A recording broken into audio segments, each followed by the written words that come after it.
Operation Kagar climax కి చేరింది. కర్రెగుట్టల్లో కొనసాగుతున్న ఆపరేషన్ కగార్ కొనసాగుతుంది. మావోయిస్టు అగ్రనేతల సంచారంతో బలగాలు అప్రమత్తమయ్యాయి. కర్రెగుట్టల్లో సాయుధ బలగాలు భారీగా మోహరించాయి. తడపల, జెల్లా అటవీ ప్రాంతాల్లో ఫైరింగ్ మొదలైంది. ఛత్తీస్గఢ్ వైపు నుండి అడవులను బలగాలు జల్లెడపడుతున్నాయి. ఇప్పటికే ములుగు, భూపాలపల్లి అటవీ ప్రాంతంలో హై అలర్ట్ ప్రకటించారు. భద్రతా బలగాలు భారీగా మోహరించారు. గ్రేహౌండ్ స్పెషల్ పార్టీల బలగాల కోంబింగ్ నిర్వహిస్తున్నారు. అధికారులు చెక్ పోస్టులను ఏర్పాటు చేసి క్షుణ్ణంగా పరిశీలిస్తున్నారు.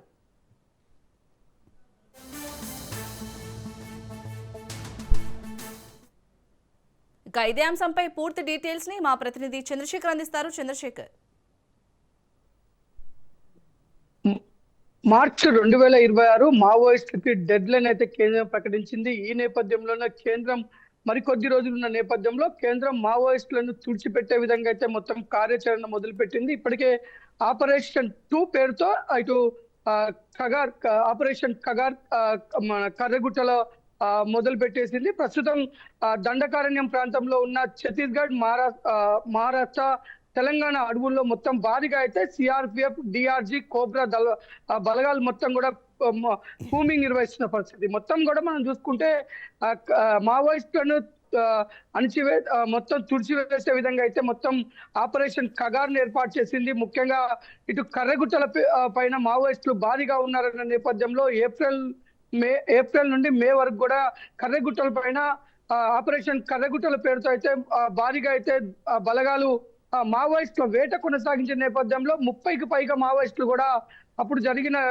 ఎన్కౌంటర్ లో మృతి చెందడం జరిగింది. తర్వాత మావోయిస్టులు ఇటు పాకిస్తాన్, భారత్ కొంత యుద్ధ వాతావరణం ఏర్పడటంతో ఆపరేషన్ కర్రెగుట్టలను అయితే అప్పుడు ఆపివేసిన కేంద్ర ప్రభుత్వ బలగాలు తిరిగి ఇప్పుడు ఆపరేషన్ కర్రెగుట్ట 2 పేరుతో కూడా మళ్ళీ కూమింగ్ మొదలు పెట్టినట్టుగా మనకి పూర్తి సమాచారం అందుతుంది. 5,000కు పైగా సిఆర్పిఎఫ్, కోబ్రా, డిఆర్జీ బలగాలు అయితే మొత్తం కర్రెగుట్టల్ని చుట్టుముడుతున్నాయి. ఇప్పటికే ఇటు మావోయిస్టు కేంద్ర నాయకత్వమైన ఇటు తిప్పిరి తిరుపతి అలియాస్ దేవుజీ, లక్ష్మణ్ వీళ్ళంతా కూడా ఇంకా ఇటు తెలంగాణ కార్యదర్శి దామోదర్ వీళ్ళంతా కూడా ఇంకా ఇటు మన దండకారణ్యం సరిహద్దులో ఉన్నారు.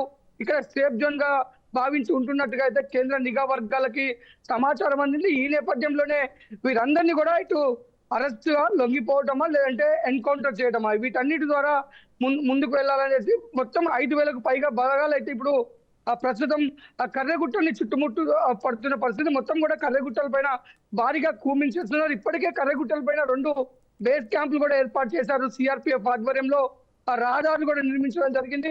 మొత్తం కూడా మావోయిస్టులకు ఉన్న అన్ని అవకాశాలను కూడా ఇటు అక్కడ కర్రెగుట్టల పైన మొత్తం కూడా చుట్టుముట్టడం జరిగింది. ఈ నేపథ్యంలో ఇప్పుడు జరుగుతున్న కూంబింగ్ పైన ప్రజలైతే భయాందోళనకు గురవుతున్నారు. మనం చూసుకుంటే ఇటు తెలంగాణ సరిహద్దు అయినా మహారాష్ట్ర, ఛత్తీస్గఢ్ అడవులు మొత్తం కూడా భయానక వాతావరణం ఉన్నాయి. మొత్తం ఇటు పోలీస్ అధికారుల సర్చ్ తో పాటు ఇటు గ్రామాల్లో ఆదివాసులు కూడా చాలా ఇబ్బంది పడుతున్న పరిస్థితి. ముఖ్యంగా మనం చూసుకుంటే ఇప్పటికీ ఇటు తెలంగాణలోని ములుగు, భూపాలపల్లి అడవుల్లో కూడా ఇటు భారీగా అయితే ఇటు గ్రేహౌండ్స్ బలగాలు, స్పెషల్ ఎస్ఐబి పోలీసులు, స్పెషల్ పార్టీ పోలీసులు కూడా భారీగా కూంబింగ్ జరుగుతున్నారు. ముఖ్యంగా ఉత్తర మండలంలోని సర్వాయిపేట అడవుల్లో అయితే భారీగా కూంబింగ్ జరుగుతుంది. ఎక్కడ వస్తున్న వాహనాలను కూడా మొత్తం తనిఖీ చేస్తున్నారు. ఎక్కడికక్కడి వాహన తనిఖీలు చేస్తూ మొత్తం కూడా యుద్ధ వాతావరణం అయితే ఉంది. మొత్తం మావోయిస్టు భారీగానే ఇక్కడ ఉన్నారు. ఇక్కడ షెల్టర్ జోన్ తీసుకున్న మావోయిస్టులపై అటాక్ చేయాలనే ఉద్దేశంతో పోలీస్ బలగాలు పోతుంటే మొత్తం కూడా ఏజెన్సీ ప్రాంతం అంతా భయం గుప్పట్లో అయితే ప్రస్తుతం ఉంది. Right, thank you Chandrasekhar.